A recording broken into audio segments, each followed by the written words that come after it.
నియోజకవర్గంలో బిర్లా ఐలయ్య ఎమ్మెల్యేగా గెలుపొందిన తర్వాత అభివృద్ధి పనులు వేగవంతంగా సాగుతున్నాయి. ప్రజాపాలనా పథకాలను ప్రజలకు అందించే విధంగా కృషి చేస్తున్నారు. ఈ నేపథ్యంలో రేణుకుంట గ్రామంలో డాక్టర్ బాబాసాహెబ్ అంబేద్కర్ విగ్రహాన్ని చెన్నూరు ఎమ్మెల్యేతో కలిసి బిర్లా ఐలయ్య ఆవిష్కరించారు. ఈ సందర్భంగా బిర్లా ఐలయ్య మాట్లాడుతూ చట్టం పెద్దవాళ్లకు కాదు పేదోళ్లకు చుట్టంగా ఉండాలని, అట్టడుగు వర్గాలకు సమాన హక్కులు కల్పించాలని డాక్టర్ బిఆర్ అంబేద్కర్ సేవలను కొనియాడారు.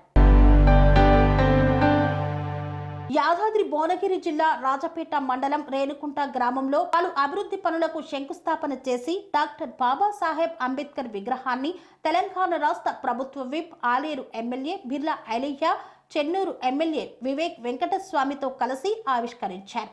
ముందుగా గ్రామంలో ర్యాలీ నిర్వహించి చింతలపూరి రామరెడ్డి విగ్రహానికి పూలమాల వేసి నివాళులు అర్పించారు. అనంతరం డాక్టర్ బాబాసాహెబ్ అంబేద్కర్ విగ్రహాన్ని ఆవిష్కరించి పూలమాల వేసి ఘనంగా నివాళులు అర్పించారు. ఈ సందర్భంగా బిర్లా ఐలయ్య మాట్లాడుతూ భారతరత్న బాబాసాహెబ్ అంబేద్కర్ చిన్ననాటి నుండి ఎన్నో అవమానాలు, అంటరానితనాన్ని ఎదుర్కొని కుల మత ప్రాంతాలకు అతీతంగా అందరికీ రాజ్యాంగ ఫలాలు అందాలని 2 సంవత్సరాల 11 నెలల 18 రోజుల్లో భారత రాజ్యాంగాన్ని రాసిన మేధావి డాక్టర్ బిఆర్ అంబేద్కర్ అన్నారు. చట్టం పెద్దవాళ్లకు కాదు పేదోళ్లకు చుట్టంగా ఉండాలని, అట్టడుగు వర్గాలకు సమాన హక్కులు కల్పించాడు. భారతదేశ మొట్టమొదటి న్యాయశాఖ మంత్రిగా సేవ చేశాడు. తెలంగాణ రాష్ట్రం ఏర్పడడం కూడా అంబేద్కర్ పుణ్యమే అన్నారు. అంబేద్కర్ విగ్రహాలు పెట్టడమే కాదు ఆయన ఆశయాలు, ఆయన కలలు కన్న సమాజాన్ని నిర్మించడం కోసం అందరూ కృషి చేయాలని పిలుపునిచ్చారు. డాక్టర్ బిఆర్ అంబేద్కర్ భారత రత్న, ప్రపంచ మేధావి. ఒక భారతదేశం ప్రజలే కాదు ప్రపంచంలో ఉన్నటువంటి రాజ్యాంగాలను చదివి మన భారతదేశానికి ఏ రకంగా అనువైన రాజ్యాంగాన్ని 2 సంవత్సరాల 11 నెలల 18 రోజులు మన కోసం ఆలోచన చేసి ఆ రాజ్యాంగాన్ని రాసింది. కాబట్టి ఇవాళ మీరందరూ ఎన్నికైనటువంటి ఎమ్మెల్యేలుగా మేము ఆ చట్టసభలో పోయి చట్టాలు చేసే అధికారం కూడా ఆ మహనీయుడు డాక్టర్ బిఆర్ అంబేద్కర్ ఇచ్చిండు. ఇప్పుడే మా సోదరుడు చెప్పిండు ప్రవీణ్ గారు, మనందరికీ ఓటు హక్కు కల్పించిండు. ఆ 18 సంవత్సరాలు నిండినటువంటి మహిళ కానీ లేకపోతే వృద్ధి ఎవరు కానీ ప్రతి ఒక్కరికి 18 సంవత్సరాలు నిండితే వాళ్ళకు ఓటు హక్కు కల్పించినటువంటి ఘనత మన రాజ్యాంగంలో పొందుపరిచినటువంటి మహనీయుడు. గతంలో పంచకమిటీ ఉండే, ఆ పంచకమిటీ ఎవరు చెప్తే వాళ్ళు ప్రజాపతి అయ్యేది. మరి దాన్ని తీసేసి కోటీశ్వరునికైనా ఒక్కటే ఓటు, గుడిసెలున్న ముసలామకైనా ఒక్కటే ఓటు. ఆ ఓటు ద్వారానే మీకు నచ్చిన వ్యక్తికి ప్రజాప్రతినిధిగా ఎన్నిక చేసే అవకాశం కల్పించింది మన రాజ్యాంగం. ఆ రాజ్యాంగాన్ని రూపకల్పన చేసినటువంటి మహానుభావుడు డాక్టర్ బిఆర్ అంబేద్కర్. ఇవాళ మనకు స్వేచ్ఛావాయువు పీల్చుకుంటున్నామంటే ఆ మహనీయుని ఆలోచన. ఇలా భారతదేశంలో ఎన్నో కులాలు, ఎన్నో మతాలు, ఎన్నో విభిన్న జాతులు ఉన్నాయి. కానీ ఎవరైనా రాజ్యాంగం లోబడి ఆ రాజ్యాంగం హక్కులను అనుభవించేదిగా ఆయన రాష్ట్ర రాజ్యాంగం.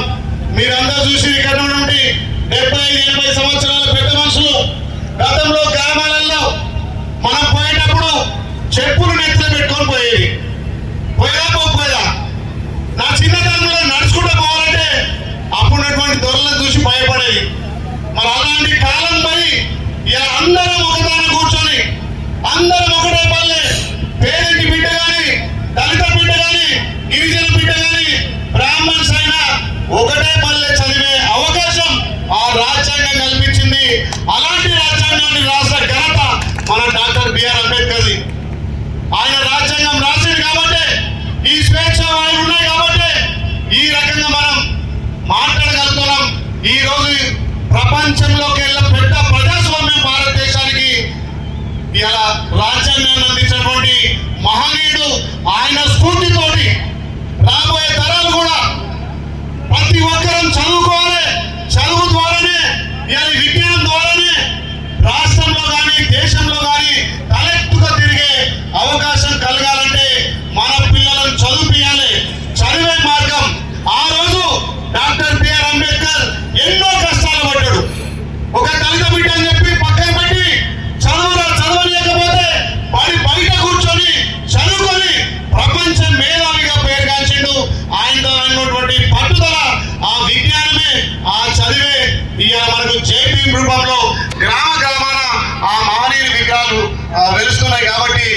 ఆయన చరిత్ర, ఆయన ఆశయాలు, ఆయన ఆలోచనలు ప్రతి పౌరుడు బాధ్యతగా తీసుకొని చదువులో ముందుండాలి.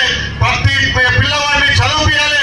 ఎవరైనా ఆర్థికంగా లేకుండా కూడా తప్పకుండా వాళ్ళకి ఆర్థికంగా సాయం చేసి అంబేద్కర్ ఆశయాలను సాధించినప్పుడే మనం ఆయన బాటలో నడిచినట్లయితే. కాబట్టి ఆ మానవుడు నిజంగా కూడా మనందరి ఇళ్లలో ఏదైతే మనం ఎల్లమ్మ, మల్లమ్మ, ఉప్పలమ్మ, పోషమ్మ దేవుడు అంటామో అది కులాలకు వాళ్ళ ఇంటి వరకే కానీ ఇలా భారతదేశం కాదు, ప్రపంచాలకెల్లా మేధావి అందరికీ మహనీయుడు దేవుడు డాక్టర్ బిఆర్ అంబేద్కర్. కాబట్టి ఆయన ఆలోచన విధానాన్ని ఇవాళ మన ప్రభుత్వం కూడా అమలు చేస్తుంది.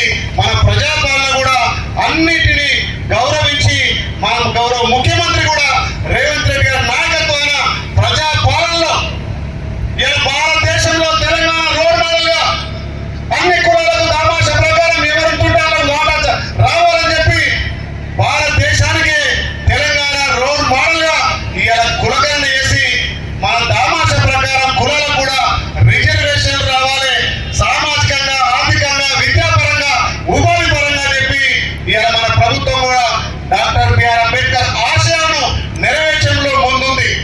ఇదంతా స్వేచ్ఛ వాయుతో తెలంగాణ వచ్చిందంటే కూడా ఆ మానవుడు రాజ్యాంగంలో రాసినటువంటి 3 ఆర్టికల్ వల్లే తెలంగాణ రాగలిగింది.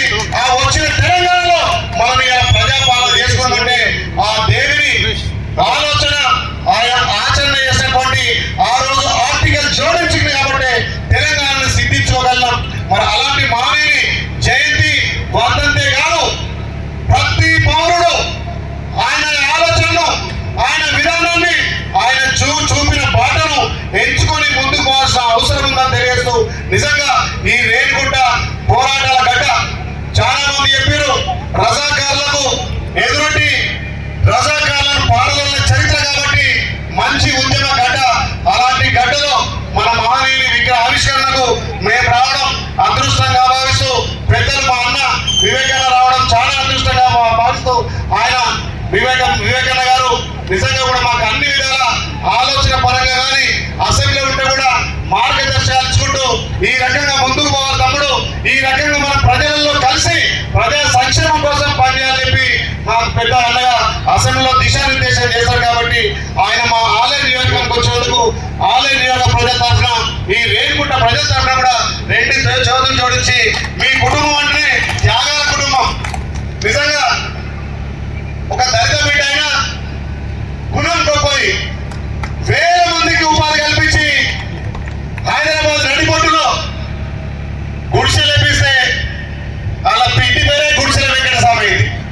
మరి ఆయన బాటల్లోనే అన్న నడుస్తుంటూ ఎంతో మందికి విద్యాబుద్ధులు ఇప్పి అంబేద్కర్ యూనివర్సిటీ పెట్టి ఎంతో మందికి ఎడ్యుకేషన్ పరంగా సహాయం చేస్తున్నాం. కాబట్టి తప్పకుండా మా ఆలయ నియోజక ప్రజలకు కూడా మీ యూనివర్సిటీలో అవకాశాలు ఇవ్వాలి.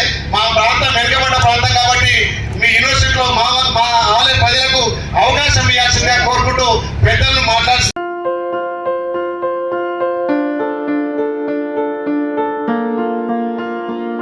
సంస్కృతి, సంప్రదాయం, ప్రేమ, ఆప్యాయత, రాజసం ఉట్టిపడే వేడుకలకు అనువైన ప్రదేశం MLN convention hall.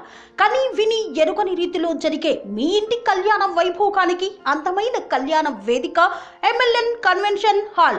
MLN convention hall ప్రత్యేకతలు: సువిశాలమైన wedding halls, centralise AC banquet hall మరియు విశాలమైన డైనింగ్ హాల్, వధువరుల కోసం ప్రత్యేక ఏసీ మరియు నాన్ ఏసీ గదులు, నక్షత్రాల వెలుగులో పచ్చని పచ్చికపై పార్టీల కోసం అనువైన గార్డెన్.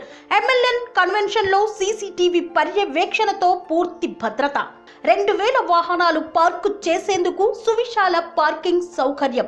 మీ ఇంట జరిగే అన్ని శుభకార్యాలకు, పెళ్లి, reception, engagement, birthdays, get together, corporate events, ఏ ఇతర శుభకార్యాలకైనా అందమైన వేదిక ఎంఎల్ఎన్ కన్వెన్షన్ హాల్. బుకింగ్ కోసం సంప్రదించండి 7550438888 మరియు 7550428888. మా అడ్రస్ చీర్యాల లక్ష్మీ నరసింహస్వామి దేవాలయం ప్రక్కన, near outer ring road, Keesara junction, Cheeryal గ్రామం, మేడ్చల్ జిల్లా.